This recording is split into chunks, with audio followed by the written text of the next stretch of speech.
have another butterfly book for you guys. This one is called Butterfly House, written by Bunting, illustrated by Greg Shedd.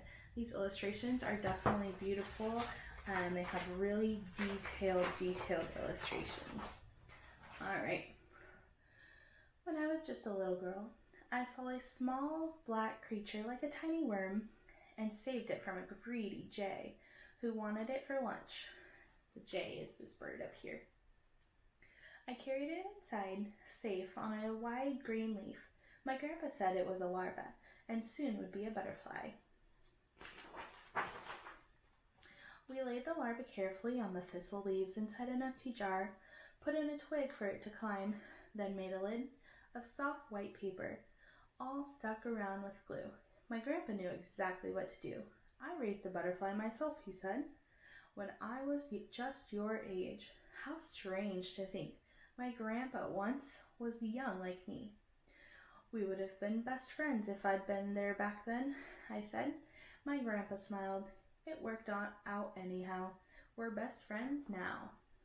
So for the characters, there's the young girl and the grandpa.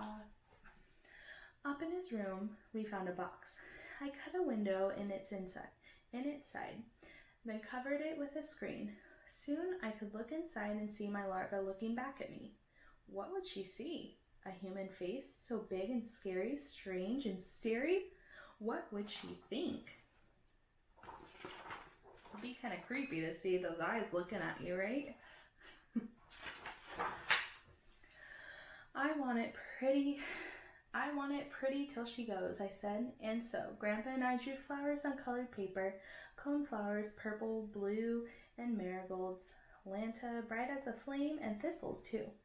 We wedged a garden twig inside the box for her to walk on so her wings could dry once she became a butterfly. My grandpa knows the flowers butterflies like best, the ones where they can rest and drink the sweet, clear nectar. We glued the painted flowers inside the box so it was bright with color, made a sky above, the lid all blue with small white cotton clouds, and green with tops of trees that seemed to sway in soundless air. I made a curve of rainbow like a hug to keep her safe while she was there. We set the jar inside and closed the painted lid. Through the screen window, I could see the garden house, a place of flowers and space and waiting stillness. Each day I put out leaves for food and watched my larva change. My grandpa knew when it was time to gently pull away the paper top she hung from.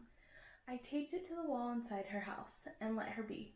She would hang free inside the chrysalis that kept her hidden from the world. What comes after the chrysalis? Inside that magic place she grew, transformed herself, came out drooped, limp and slack, with crumbled wings. She was a butterfly, all spotted orange, black, and brown, as if someone had shaken paints and let the drops fall down. Our painted lady, Grandpa said. It's time. He meant it was time for her to leave for her new life. I swallowed tears. From the beginning I had known today would come. Now it was here. My grandpa took my hand. Cry if you like, he said. We understand. We carried her out the box and raised the lid. I watched her falter as she felt the first warm touch of sun, saw trees, felt breezes brush against her wings. She rose, then rested on the fig tree branch. I saw her fly. Goodbye. See the butterfly flying away right up there? How do you think the character is feeling right now, having to let the butterfly go? She had made the box for the butterfly. She'd cared for, it was a caterpillar, then turned into a butterfly. She cared for the caterpillar until it was time to let it go. So do you think she's happy or sad that she had to let the butterfly go? All right. So many years has passed. I am as old as Grandpa was that spring when I was young. I live in the house that once was his.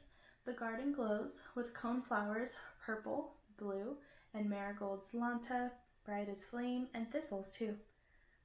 Lantana, my bad. Now every spring the painted ladies come. They float and drift like blossoms. When I walk, they flutter by to kiss me. With a painted wing, sometimes they cling, as though I am a flower myself. She's not really a flower. My neighbors cannot understand. Our flowers are the same as yours, they say each time they visit me.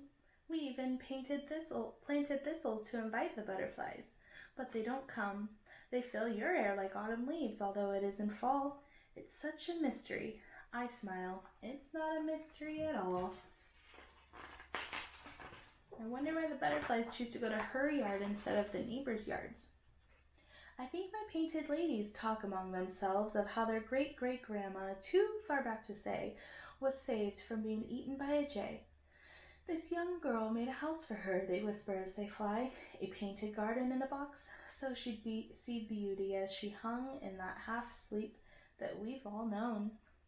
They have the butterflies sitting around the flowers like they're all talking to each other. This is the girl, but older now.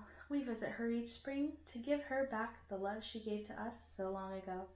It's not a mystery to me. I think I know. All right, that was a good book that told us about the life cycle of the butterflies, but also a story as well. We'll see you guys next time.